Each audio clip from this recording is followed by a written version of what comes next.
पांडु विधानसभा की जनता को जब ज़रूरत पड़ेगी तो मैं सादा कुर्ता पहन करके उनके हक के लिए लड़ूंगा, और जब न्याय की ज़रूरत पड़ेगी तो काला कोट पहन के उसके हाई कोर्ट में रहूंगा। सारे सवालों का एक ही जवाब है, नीयत। नीयत अगर सही रहेगी तो आप योजनाओं को ज़मीनी स्तर पे ला सकते हैं। जब नीयत ही नहीं है काम करने का तो कोई उपाय नहीं है। और रहा बात ये 3 टर्म से जीत रहे हैं, इसका मुख्य कारण आप और हम हैं। जैसे बोलते हैं जैसा प्रजा वैसा राजा होता है।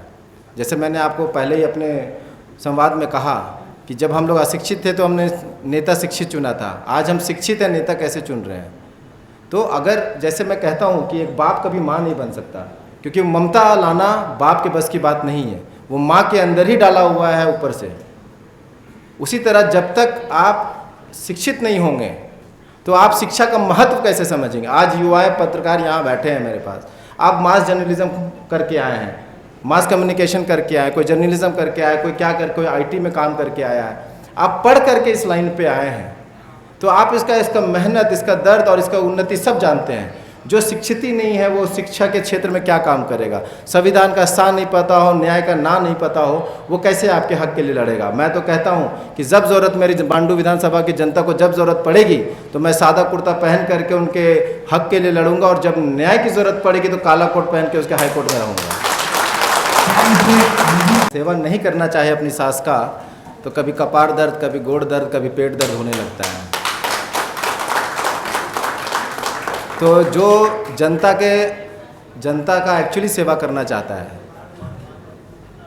और सरकार की योजनाएं जो हैं नीचे स्तर तक पहुंचाना चाहता है, अगर उसका मन सच्चा होगा तो आराम से पहुंच जाएगा। अभी मैं 2 महीने ही हुआ है, मुझे 2 महीने 4 दिन हुए हैं, और मुझे लगता है मैंने काफ़ी लोगों का काम किया है बिना राजनीतिक मेन स्ट्रीम में आए हुए। हमें करना कुछ नहीं होता है, बस योजनाओं को लोगों तक पहुँचाना होता है, और उसके लिए समय चाहिए। शायद ये समय नहीं दे पा रहे हैं, और मुझे लगता है कि अगर मैं लोगों के बीच में रहूँगा तो ये जो रोज़गार की समस्या है वो ऐसे धीरे धीरे सॉल्व हो जाएगी योजनाओं के माध्यम से। रहा कि युवाओं को रोज़गार, देखिए ये खनिज क्षेत्र है, और खनिज में प्राइवेट कंपनीज़ बहुत हैं। यहाँ पर आपके स्पंज आयरन बहुत कंपनीज़ है, पावर प्लांट्स हैं, छोटे मोटे उद्योग बहुत सारे हैं, कृषि क्षेत्र में हमारा बहुत अच्छा है। बस इस चीज़ को ऑर्गेनाइज करवा देना है, और अगर ये ऑर्गेनाइज हो गया तो आप बता रहा हूँ कि रोज़गार मिलना बहुत बहुत आसान है। नीयत होनी चाहिए, बस नीयत ही का खेल है, नीयत ही नहीं है। अच्छा, क्या है आपके पास प्रतिबद्धता, क्या करना चाहते हैं उसके लिए? बाकायदा आपके पास जो डिग्री है सर, उससे आप तो अपने क्षेत्र में रह करके भी लोगों के लिए सेवा कर सकते हैं, न्याय कर सकते हैं, फिर राजनीति ही क्यों चुना? आपने बाकायदा पहले भी बताया इस चीज को, लेकिन इन तीनों मुद्दों को आपने यहाँ लिखा है, इसलिए ये प्रश्न मैंने पूछा आपसे। देखिए मैं समझता हूँ यहाँ पर हम लोग जितने लोग हैं और इंसान हैं, अपने स्तर से कहीं ना कहीं भगवान खुदा ने आपको जितना कुछ दिया है अपने स्तर से लोगों का सेवा करते हैं आप। जैसे जो मुसलमान भाई यहाँ बैठे हैं वो ज़कात के रूप में गरीबों की मदद करते हैं, हमारे दूसरे भाई हैं, हिंदू भाई हैं, SC/ST भाई हैं, वो अपने कुछ पैसे, चंद पैसे गरीबों पे खर्च करते हैं, तो अपने स्तर से सब करते हैं। लेकिन जब आप राजनीति में आते हैं तो ये दायरा बढ़ जाता है।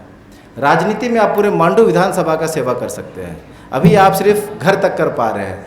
राजनीति में आने से आप पूरे मांडू विधानसभा के लोगों का मदद कर सकते हैं, और अपने ही ज़रिए नहीं, सरकार की जितनी भी योजनाएं हैं, लाभ हैं, आप नीचे स्तर तक पहुंचा सकते हैं।